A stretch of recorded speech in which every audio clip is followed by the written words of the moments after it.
Hi y'all.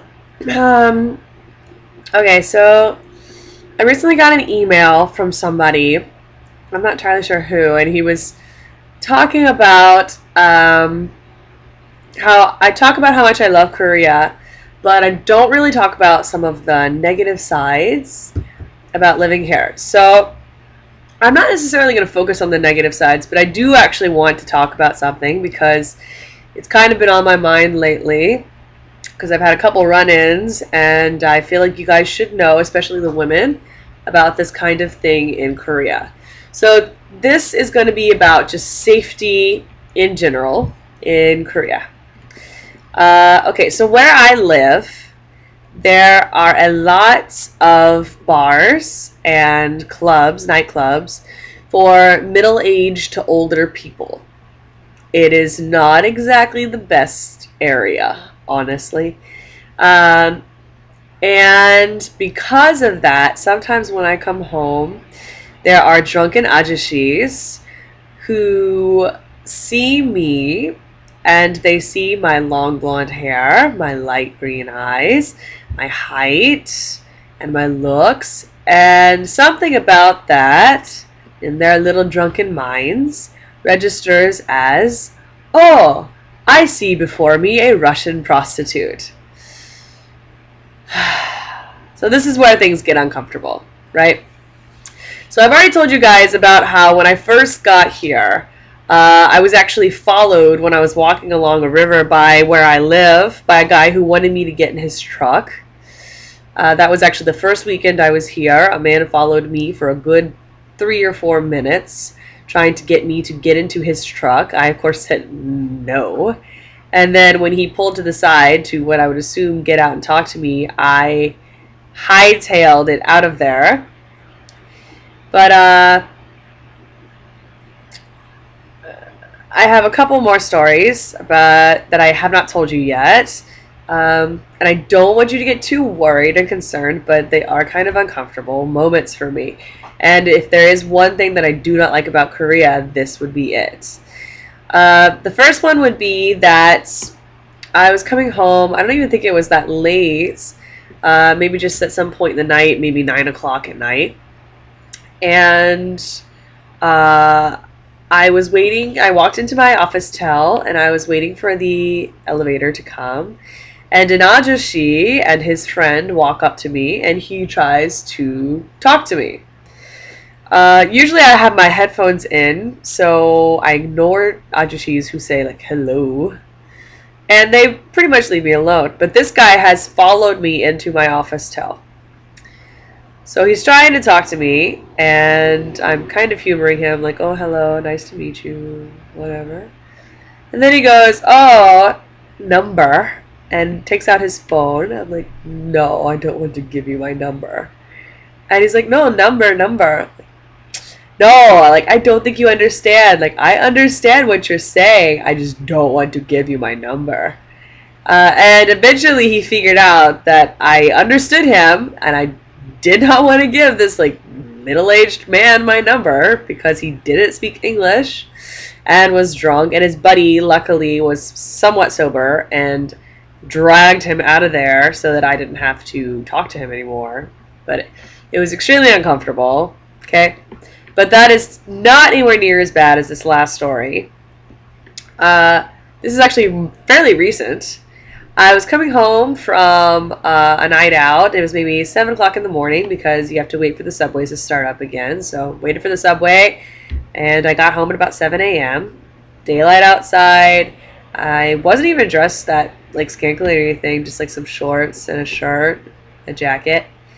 And an ajashi follows me into my office tel. And this guy is drunk. And unfortunately, there's no sober friend next to him to drag him out, right? And we're standing waiting for the elevator, and he says, hi. I say, okay, hi. We get into the elevator, and I press my floor, and at this point, I realize that he has not pressed a number. And he backs me into the corner of my elevator and says, how much? And at this point, I realize that this drunk old man thinks that I am a Russian prostitute because I'm a tall, blonde girl. And because apparently when they were in their youth, there were quite a few Russian women who would come here to make a living by selling their bodies. And that is not the case anymore. I know quite a few Russians, and they are all students. Okay? But Ajushis have it in their heads that that is what these women who look like that are, because that's how it used to be. So he backs me to the corner and he says, you know, how much?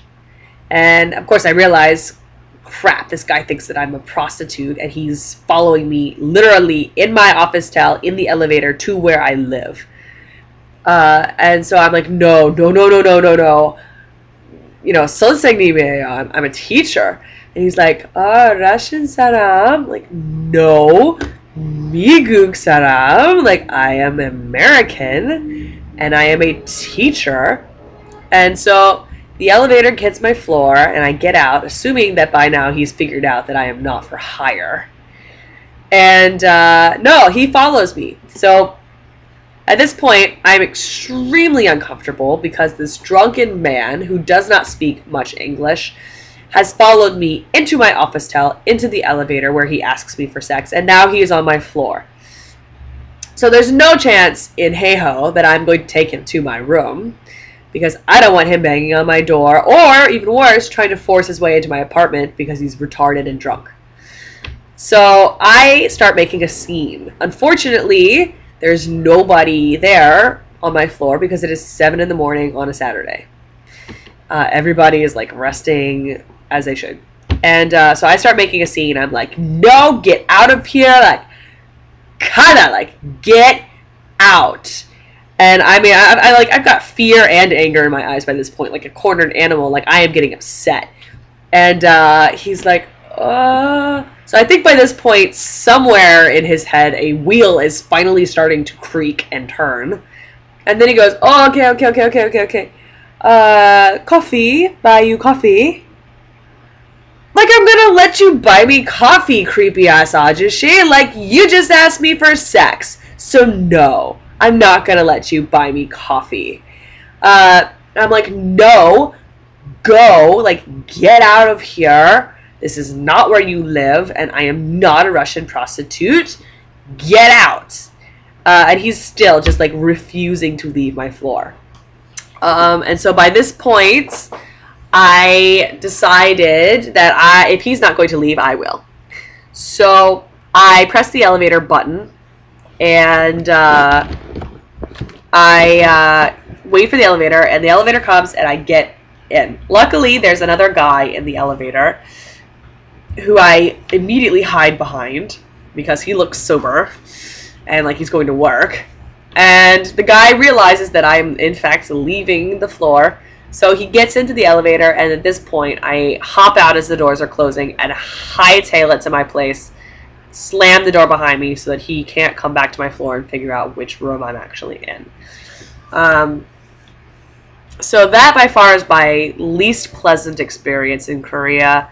And unfortunately, I've talked to other girls about this, and especially if you're blonde, it's a common misconception that you might be a Russian prostitute, and so Ajushis will approach you sometimes. I find it helps if you wear your earphones, because that way, if you just flat out ignore them and plow right by them, they won't try to talk to you because you obviously look busy. But it's not always effective, as you can tell by these 2 stories that I told. Actually, 3 stories I told. All 3 I had my earbuds in. And half the time I'm not even actually listening to music. Like, I literally just have them in so that these guys don't talk to me. And also, the girls that I talk to live in different parts of Seoul and outside of Seoul, so there really is no super escape from it. I've been approached at all times in the day, like the middle of the day, in the afternoon, 7:30 in the morning. Like, it doesn't really matter what time. You just kind of have to be on your game. I'm actually looking into trying to find some pepper spray, to get these guys to go away. But yeah. So that's the one real thing that I don't like about Korea. I know a while back they did this like story on how foreign men in Korea are all trying to like knock up Korean women and leave them and give them, you know, sexually transmitted diseases and stuff. I don't believe that that's true. I have a lot of foreign friends who are perfectly decent human beings. And I also think that Korean women are perfectly capable of deciding who they do and do not want to date. But I would absolutely love for that news channel to do a story on how Russian prostitutes are no longer a thing in Korea.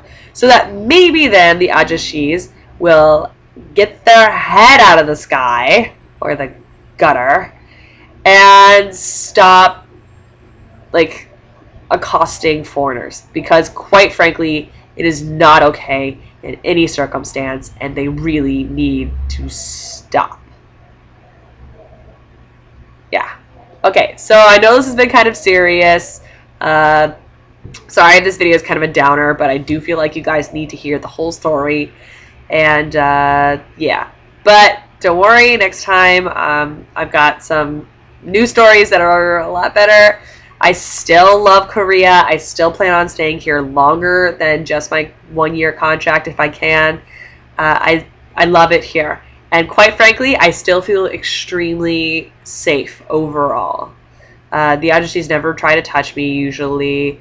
And I mean, you can go walking at night and nobody really messes with you. Like, I never feel like I'm going to get mugged or shot or something like I would in the States. So there is that. I mean, I've seen women pushing their babies in strollers at 11 o'clock at night down like that river where I like to go walking.